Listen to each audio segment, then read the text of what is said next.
I was still trying to find a deal. I was trying to find the family that I could either purchase as a JV partnership, something smaller, or something bigger I could take to a syndication team, say, hey, I've got this property, let's do it. And I was not finding anything that for me, I felt comfortable with that for the returns. The returns just weren't good enough. I was like, I got to make sure it's a home run deal to make it work out just in case. You don't want to take any risk. Your network is your net worth. Come listen to some of the most successful people I know share invaluable knowledge, stories, and advice in real estate, business, and beyond. This is Weiss Advice. Whether you want to take your business or personal life to the next level, look no further.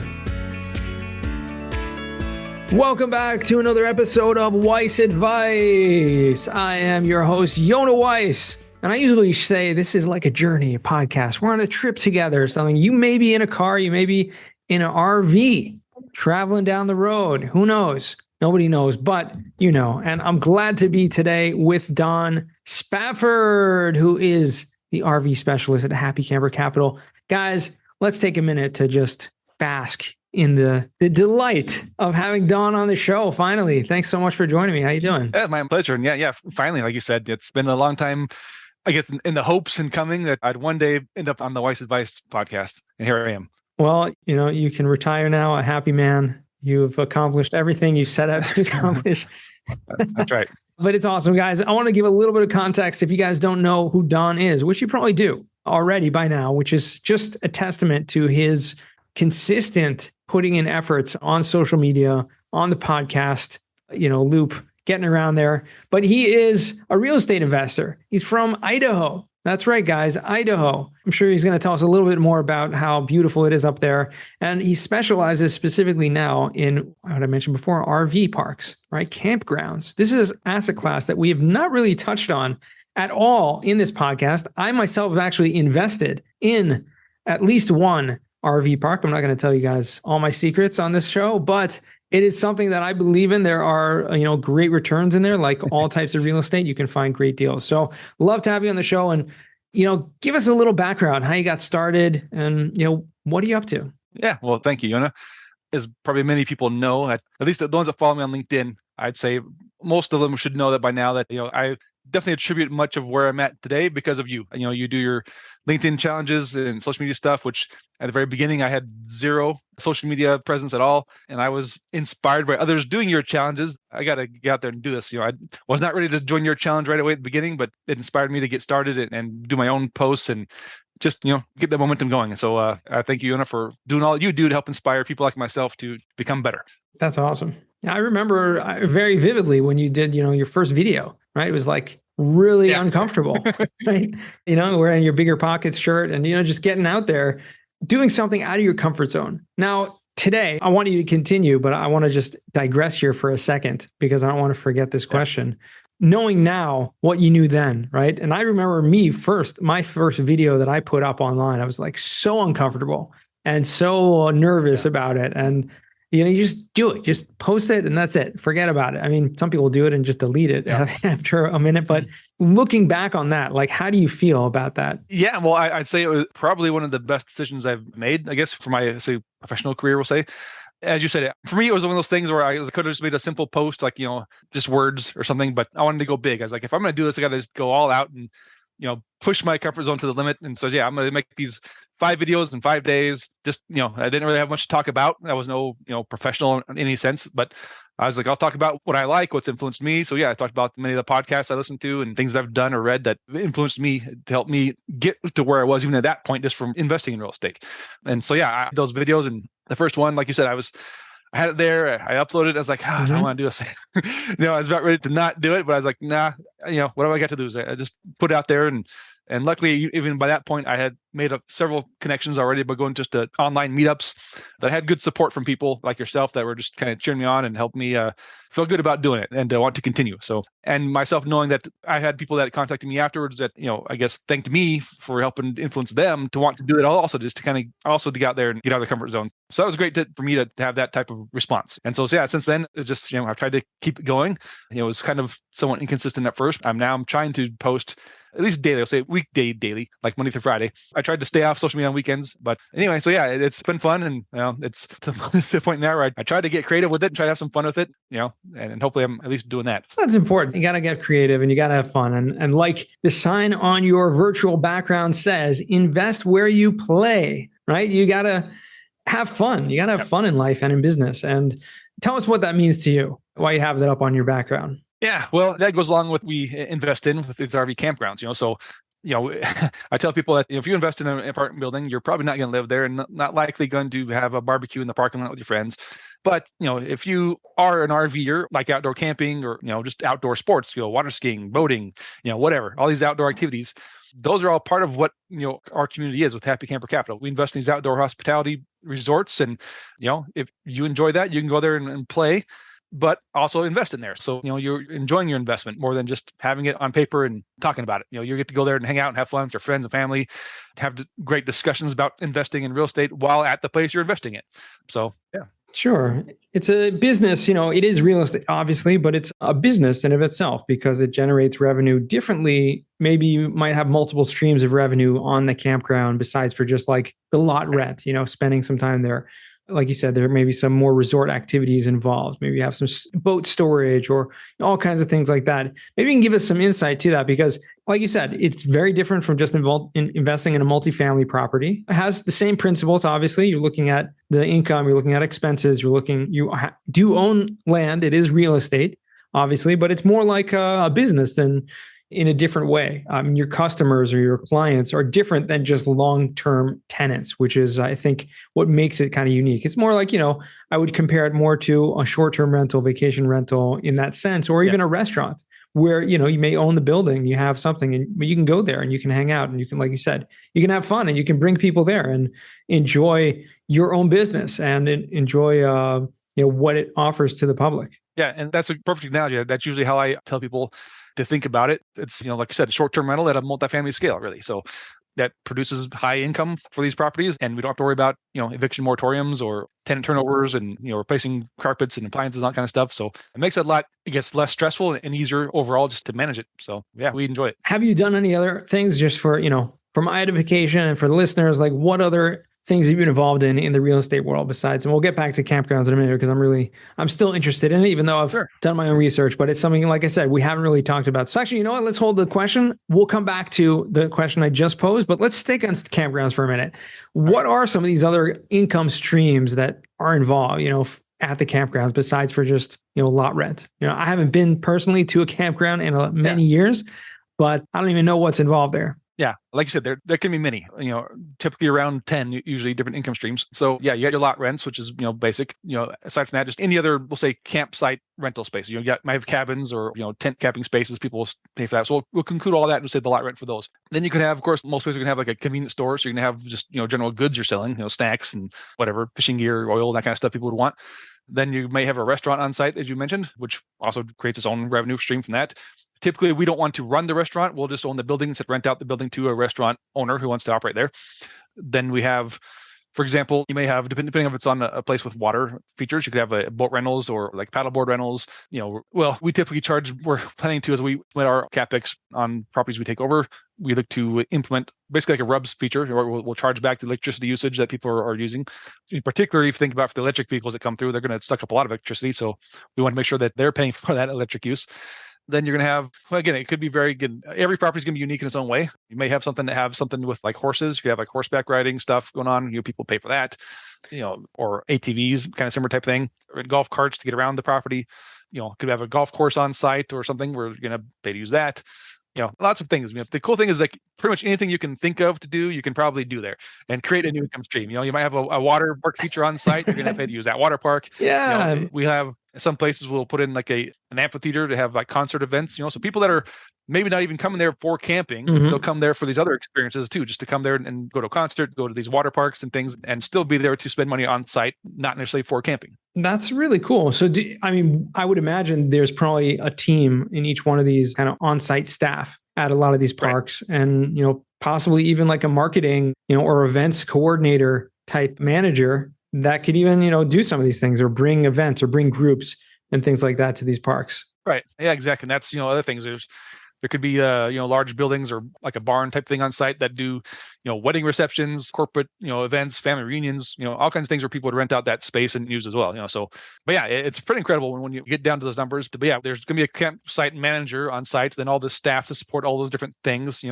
But then we also have, for Happy Camper Capital anyway, we have our own separate management company called Beyonder Camp that oversees the campsite management, has the software, the website presence to get the online reservations, all those things in place, hiring the staff, training them, get them onto our ways of doing things, so we have all that already implemented in place to oversee each of the campsites individually. Very cool. So when you're looking at like potentially a new park or a new campground to take over, what are some of the things that you're looking for? Obviously, when you're looking at investing in multifamily, especially in the value add space, you're always looking for new ways that you can cut expenses, increase revenue, the obvious of bumping rents and things like that people are doing.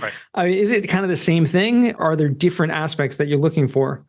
Well, so for what we look for, our team in general, the two basic criteria, first of all, just to start with, not even talking about the value add, just our basic search criteria. We want something that's at least 100 existing rentable campsites. That includes, cabins, tents, RVs, at least 100 existing sites that can be rented, preferably with room to expand. So additional acreages where we can add on more or put on other features. And then the big thing for us as well is the location. So we do purchase across the country. We're in the US for now.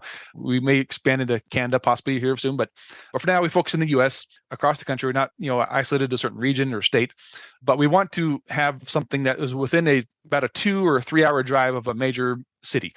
And the reason for that, of course, is for our risk aversion. We want to make sure that, if gas prices go crazy and people can't, travel cross country, or at least don't want to cross country with the big gas price, people that love camping, have RVs and whatnot, they still want to get out and have fun, still go use them. So they'll drive that short distance to get out there and go to these places. So that's the two minimum criteria, the size and the location. Gotcha. And on top of that, for the value add, yeah, like you said, first of all, most of these campsites have been mom and pop owned, for a long time, possibly even passed through family generations.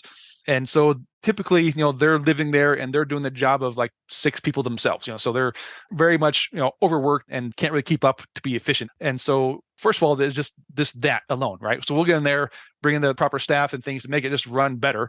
And that alone is going to make it just more operable and profitable. Typically, they keep it simple. So, they probably don't have much of a website presence. And if they don't do online reservations, you have to make a phone call, reservation, and to keep it simple in their minds, they'll say it's the same price every day of the week, anytime of the year. Right. Say, this is how much it is per night, So if we come in there with our online reservations, which could help people that don't like making phone calls, they can just reserve online, first of all. And then that includes some dynamic pricing. So, the price will vary depending on the time of week and day of year and whatever. As it gets more full, those remaining spaces go up. Just implementing that alone is typically going to increase the revenue by at least 5%, So from there, it's just general improvements, we'll say, so, if some places may have already a convenience store, but not much of a selection there. So we're going to, improve their convenience store, maybe make it bigger, add on more things.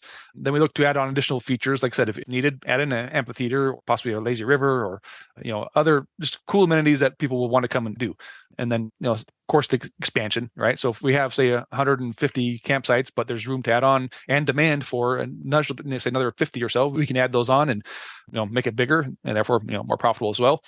And then again, from there, it's just going to depend on the proper location, what fits best to, think outside the box and what's going to work here and implement that to add on these other features, amenities that will make people want to come there. Sure. So much. I mean, it's really complex. It really is. And it sounds like so much opportunity, especially when you're dealing with mom and pop owners that have everything, it's not digitalized. I mean, Are you using, obviously there are softwares I'm sure you guys are using in terms of the pricing, in terms of the management, but are you using any like third-party softwares for booking and things like that? Like, can these go up on Airbnb or VRO and any of those sites? Yeah. So of course we have our own software we use that we utilize through Beyonder Camp website. But when we have other, like say cabins or camp model campers that are on site that we want to rent out, like as a short-term rental type thing, yes, we do also post them on Airbnb and whatnot to get those that crowd not necessarily looking for campgrounds, but they want to look for exotic, cool Airbnb place to go and get their Instagram pictures, whatever. So we'll put those on there as well and have that to get that crowd to come in as well. Yeah, that's amazing because there seems like so much opportunity. Kind of mash them together a little bit between RV parks and campgrounds. And there should be, I think, a distinction, and correct me if I'm wrong, but when I think of an RV park in the traditional sense, I'm thinking of, similar to a mobile home park where people are actually going to be there for, relatively midterm or long-term, stays. And so the turnover is less, obviously. Whereas, a campground, sure, there are spots and, for the RVs to camp there, but it's really more of a campground. People are really there on a much more short-term basis. Yes. Yeah, that's correct. I try to make that distinction when I talk to people that, you'll generally not hear me refer to it as RV park because, we don't buy RV parks. Gotcha. Like you said, those are more like a mobile home park or even like the side of the highway place where people just pull over to stop because they need to rest and then they'll keep driving, but they're not actually staying there unless there's no amenities there. Those are not what we buy. As you said, we're more of the transient population. People that are there for a short term. Maybe they'll stay for the full summer or winter or whatever, but typically they're for a weekend, a week, just go out and have a quick vacation and have fun and then go back home. I mean, to me, it's a totally different business model. And when you talk about like 10 different income streams, I don't think you can have that on any type of property besides for, something like a resort that you're describing. In a mobile home park, you're not going to have that. Sure, you might have like a convenience store, you might have, some laundry, things like, but not that many. You're not going to have resort type activities where it is really a place where people are looking to get away and people are looking to have events there or just go outdoors and camp. I think it's awesome that you guys are really looking all over the country and really investing there. Do you have any data? I'm just curious in terms of like how many types of campgrounds like these exist currently in the US? Boy, I know I'm putting you on the spot. I don't have the number top of my head, but there are a lot of them. We'll say that they're all across the board for like level of amenities and where it's at. Between the the RV parks and you got the destination campgrounds, you got the resort campgrounds, right? There's different tiers of what they are. So, but there's a lot of them. But at the same time, there's not enough of them. So there's huge demand, and as of right now, if everybody in the U.S. that owns a camper or RV wants to go camping on the same weekend, there would not be enough room to hold them all. There's just not enough space as it is. So there's that right there has that built in, like you got to reserve way ahead of time to get into place usually. Right. Sure. And I'm sure you can gauge demand based on, is there a marketplace currently for something like that? Meaning if I'm looking for Airbnb or I'm looking for even multifamily or to rent a property, like I can go and there are data sources I can see what the occupancy is in certain types of things in certain places and how likely it will be to find a place to rent. Is there something similar? Is there any sort of kind of centralized data system for this asset class? Yeah, there's a few. There's a couple of major websites, and right now I'm drawing a blank what they're called. Like would CoStar include some data on these type of things? I don't even know. I've never looked. Possibly. I really haven't used CoStar. I've checked in there before to help define campgrounds. It's not really super filtered like that. What we use to find them, honestly, to talk to the owners, and if maybe we're giving away our secrets here, I guess, but if you yourself wanting to go camp somewhere, you say, hey, I'm going to go take a trip to, say, Ohio. I want to look at what campgrounds are in Ohio. There's a source called Good Sam. So you can look up on Good Sam, look up the campgrounds, find the ones that have the amenities you're looking for and whatever. And that's typically where you then call unless they have a website to reserve online. But so we use that same resource to find the campground and call the campground ourselves directly because typically, again, they're owner operated. Right. So if you call it, you're probably going to pretty easily be able to talk to the owner. Right. So that's kind of how we go about finding our sources. That's pretty cool. Now, I would think if I'm looking to, go vacation somewhere, I'm going to just write into Google, like campground in Ohio or Delaware, or I don't know, probably not Delaware, but, Wyoming. Like, and I'm going to look there and I'm going to search Google and probably a bunch of things are going to come up. I would hope that, part of your business model and the Happy Camper Capital is to use the SEO and to use these type of stuff so that you're always at the top of the searches. So when people are going to be looking for it, they're going to find your campgrounds. Yeah, definitely. And we're at the point where we are now, even expanding as a company with multiple properties under management. We're in process, we'll say, of looking for a specific marketing person to kind of even help with that to do even better than what we're doing. Because we're not experts in that and we don't have the capacity to do it all. So we're, as usual, as any business grows, you hire on staff that help you absolutely those tasks that need to be done. Yeah. And those are certain things that are just seems like a no-brainer. If you want to rank and Google, it's a science. It really is. Yeah. And, I know people out there, like there's guys, I see on LinkedIn or people on Bigger Pockets and stuff like that are just experts in, in their niche of using not just social media, but using, SEO and Google rankings and things like that. So that's pretty cool. So we went deep dive into campgrounds, and I'm really glad we did because it sounds like such an awesome asset class. Like I'm thinking to myself, and this often happens when I'm talking to people on my podcast. I'm like, wow, you got a great business model. How can I get involved? And it sounds like there's so much opportunity out there, not a lot of competition. Like I don't see tons of syndicators or tons of other groups going out there and operating campgrounds. Yeah, and that's to our benefit, obviously. There are a few others I know of and others that are getting into it or want to get into it. So it's definitely getting people's attention as people are looking for something better. As we all know right now, the typical commercial real estate things, multifamily and self-storage, mobile home parks are kind of overheated, we'll say. They're overcrowded. So it's hard to find deals. And the ones you do, you're still competing against 20 other offers. And so you have to go above what you'd want to just to get something and hope it works out, for, I call minimal returns typically. They're still good. I'm not saying they're bad, but just for me personally, we're good enough. It was what kind of led me to get into the campground space. So I guess I don't know if you want to go back to your previous question, right, about what got me here, I guess is, so yeah, my other things I do, I started with a fourplex. My very first investment property 5 years ago was a fourplex local to my area. Because I knew I wanted to go multifamily. I had no interest in single families to begin with, but a fourplex was the biggest I could do. And, without going to commercial, I didn't have experience with that. And then, so at that point, I planned to just keep buying fourplexes was my goal. I'm just going to keep buying fourplexes and build up this portfolio. It took about a year and a half later before I bought 2 more out of state this time. And, after that, even at that point, so that was in like 2018, we had made offers on some other ones. And even at that point, it was starting to get difficult. That very first one I bought was on Craigslist. I found a listing first time I went on Craigslist, the fourplex. It was a very nice property. And, he had it listed, I guess right before that, the MLS, but, nobody bought it. It's turned out to be an amazing property for me. But at that point, there wasn't as much competition as there was later on. So as I started to get more overheated, I was like, okay, this is getting too crowded. I get outbid every time on anything else I offer on.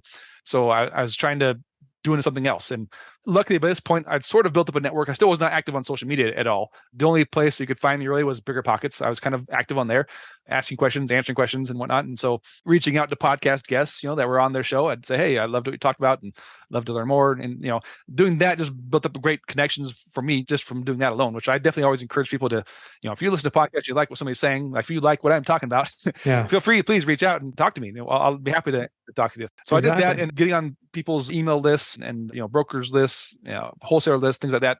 I had these properties sent to me all the time. And in that, actually, I guess past that, the fourplexes I bought in Arkansas, later on, that broker I used brought me an opportunity to flip some land. And it looked like an amazing opportunity. The land was definitely undervalued. And there was about to be a huge explosion of lots of development was about to go up in this area. And it was commercial land. And so I was like, sounds interesting. I was like, I don't have the money for it, but I was like, let's see what I can do. So we got it under contract. I had to be able to close on it in about a month. That was the problem. It's like, need to be able to close a month. Yeah. I was like, for the price was, pretty close, about say $500,000 on it. So for 2.5 acres. And so I was like, what have I got to lose, right? Let's give it a try. Get it under contract. And I started just reaching out to people I had built up that contact list from and seeing if anybody would be interested in joining me on that. And luckily I found actually a couple people that were interested, but ended up using one that was local to that area.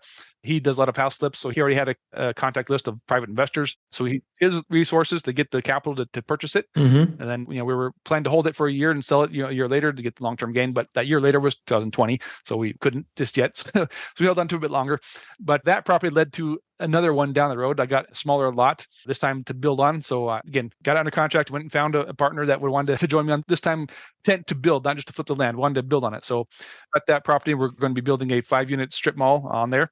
Right. So full on commercial development project. Okay. With triple net lease, tenants. And then from there, that was kind of the same process where I was starting to build up these connections on LinkedIn. I was starting on these meetup events and get to know people. And a local team here that had previously asked me to invest in one of their projects, in the years past, which I turned down at the time because the returns weren't great enough compared to what I was buying in these fourplexes. So they approached me again, had a new project coming up that was looking much better. This was like a townhome community build. It was going to be built and sold. Mm-hmm. The returns were great. I was like, hey, this looks pretty good. I'm actually interested now.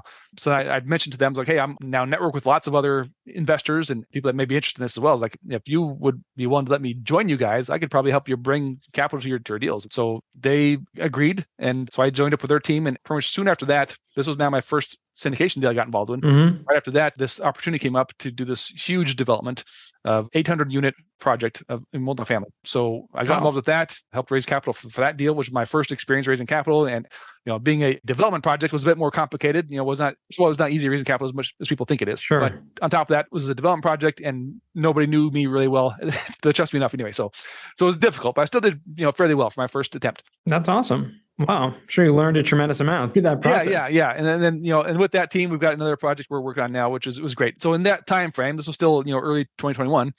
I was still trying to find a deal. I was trying to find the family that I could either purchase as a JV partnership, something smaller, or something bigger I could take to a syndication team, say, hey, I've got this property, let's do it. And I was not finding anything that for me, I felt comfortable with that for the returns. So the returns just weren't good enough. I was like, I got to make sure it's a home run deal to make it work out just in case. You don't want to take any risk.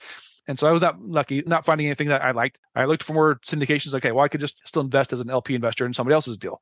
And everything I was seeing, again, were good, but for me, not good enough, not great. I was like, yeah. So I was like, there's got to be something better. I just kept holding off. And I started to feel that FOMO, right? I was like, I see every people closing these deals and people talking about these deals they're doing. I'm like, man, am I missing out? I should just get in because there's nothing, maybe there's nothing better out there. I don't know. And then just happened to be on a podcast. I heard somebody talk about campgrounds. And kind of like a light bulb went off. I was like, yeah, that sounds interesting. Where I live in Eastern Idaho, we're close to Yellowstone Park. Everybody around me has campers and RVs. They all go camping. And so I thought about that more. I looked into it. I went to more webinars and different meetups of people talking about campgrounds and started, networking with people in that space. Initially, I was offering to be a boots on the ground. If someone wanted to buy something here in this area, I could go check it out for you, take videos. My wife's a realtor. We could help you buy it, etc. And just doing that, I met a couple guys out of Denver that, had just recently started their company, Happy Camper Capital, and talked about their goals and what they were doing. They had already closed on one campground in Iowa, and they told me about their kind of returns they were getting. And I was like, that sounds incredible. And for what I was looking to do and where I was looking to go, they liked my, enthusiasm and goals. And so they invited me to join their team. And so I was at first not sure because I was like, everything I knew and I was focused on was multifamily. I was in a couple of masterminds that are all around multifamily. I'm like, am I going to get ridiculed and kicked out and laughed at? And, but after I thought about it more and looked into it, I was like, okay, 5 years from now, where's this going to be? It's like, am I going to regret not taking this opportunity? And so I was like, what have we got to lose? Give it a try and go for it. And if it works out, great. If it doesn't, at least I tried and no regrets, right? So I joined up Happy Camper Capital and like almost immediately as I learned more myself and saw what we were doing, the team is going. And I just, I was like, this is incredible. So I just, get out there and I tell people about it, tell people there are something else out there besides multifamily and, the other things that people know of with commercial syndications. And, the returns for me are better. And so I'm assuming if they're for me, where I expect, what I look for, it should be good for other people too. Yep. So I was like, and on top of that, like I said, my neighbors, right? My neighbors are typically higher income earners. I've got like 5 lawyers in my neighborhood and most of them have campers and they go camping. But I've talked to them in the past about investing with me in some multifamily deals, but none of them, it's not something they understand. It's not, they don't know about it. They're scared of it. I approached them and asked them about, hey, campgrounds, I'm investing in campgrounds. Is that something you'd be interested in? And that's, a whole different conversation now because this is something like you said, investor you play. Yeah, they go there, they use these places, they understand it, they know it. So they'd love to invest in that. So I realized there's a whole different, group of people out there that may have no interest in investing in real estate, but they would invest in this because it's something they use and understand, right? So that's so cool. The cool thing about that, you think about that, the people that use our campgrounds are likely going to be people that invest in our campgrounds. So if you have a multifamily property, 100%. Probably your tenants aren't going to be investing in your syndications, right? But the users of our campgrounds probably could or will. So I'm just throwing out a good business development idea there. Take it or leave it. But this jumped in my head. But make sure to put signs up in the, in campgrounds themselves. If you're interested in investing in a campground like this, getting great returns, reach out to Happy Camper Capital, exactly. Put it in the lodge, put it in the general store, put up, signs. I'm serious. That to me, you never know. Like people like, hey, this is a great idea. Why not? Exactly. We've actually, I don't know if we've done much full-on marketing for that, but we have had a couple of people that have, some of our recent acquisitions, even the campground staff or people that are involved with it, they came to our website and like, hey, I want to learn more. So yeah, sure. Yeah, there's definitely, I'd say a marketing tactic we're going to pursue. That's so cool. Awesome. Well, before we jump into what I call the final 4, I'd love for you to just show everyone what you're wearing today, Don. Can we get a little screenshot over here? All right. We got room to stand up here. Can we back up a little bit to get a little screenshot there? We can't even see your face. That's not good. Here, yeah. I don't know if I can do that. I don't know if I have enough space. I'm hitting the wall. You got a wall. Oh, there you go. All right. All right. Let me see if I can get a screenshot there. All right. Beautiful. That's awesome.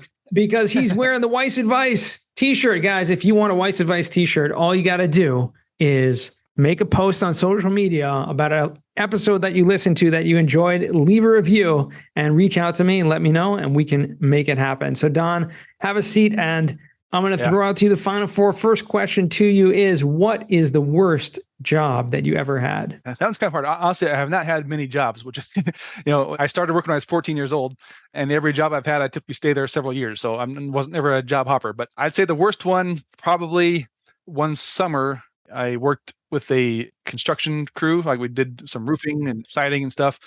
I learned a lot, but it definitely was not fun, I guess, to turn off a roof in a hot, humid summer in Nebraska. So 100%. yeah, that was probably, I'd say, again, it was somewhat fun. I learned some things, but not something I'd want to do again, for sure. Right, 100%. And probably not anywhere, not just Nebraska. It wouldn't be fun to be out in the sun on the roof. Yeah. Second question, what is a book you've read that's given you a paradigm shift? That one's a bit more difficult. Honestly, I should have more thought ahead of time. But yeah, any book that's given you, kind of just a great book that's kind of changed the way you've thought about something. Well, since we're talking about, real estate, I'll go back to probably the first real estate book I read, which was not Rich Dad Poor Dad, as most people would probably say. So going back to when said my wife is a realtor, when she first became a realtor, her broker suggested that she read the book, The Millionaire Real Estate Agent by Gary Keller. So when I was searching to buy that book for her online, I came across, of course, The Millionaire Real Estate Investor, which I'm like, that sounds interesting, right? So I bought both. So I give the agent one to her, and I'll take the investor one. So I go with her to go show houses, and I just sit there and read through that. So that was my very first real estate investment book that I've read. That was, of course, many, many years ago now. But I think that for me was probably the first, I guess, what opened my mind, opened the door to understanding about real estate investing and wanting to get into real estate investing more. So I'd probably say I'd have to go back to that one. Awesome. Okay. Well, we'll put that in the show notes. Sounds like a good one. I haven't read that one yet, but $1 Million Real Estate Investor. Anything that Gary Keller writes, sounds like probably pretty good. So we'll check that out. He's been a successful entrepreneur, obviously, if anyone knows Keller Williams. Yeah. So third question, what's a skill or talent that you would like to learn? And this could be anything. Yeah. Honestly, I'd say I wish I knew how to play the piano very well. I don't play at all, but I want to play not just chopsticks. I want to play really well and play beautiful songs. As I was a kid, of course, had the opportunity. We had a piano in my home. My mom knew how to play. She would teach her sisters, but I'd never had the interest. I was like, that's not for me. That's for girls or something young. So, I wish now I would have taken that chance to learn it. And, I think, people that can play, beautiful songs on the piano are just amazing. So I would love to have that skill. That's awesome. Well, one day, maybe you will. We'll definitely look out to hearing the Spafford concerto. The time freedom, I'll try to work on that. All right. And fourth and final question, what does success mean to you? Well, so I'd say, honestly, success is not based on income. It's not based on material things.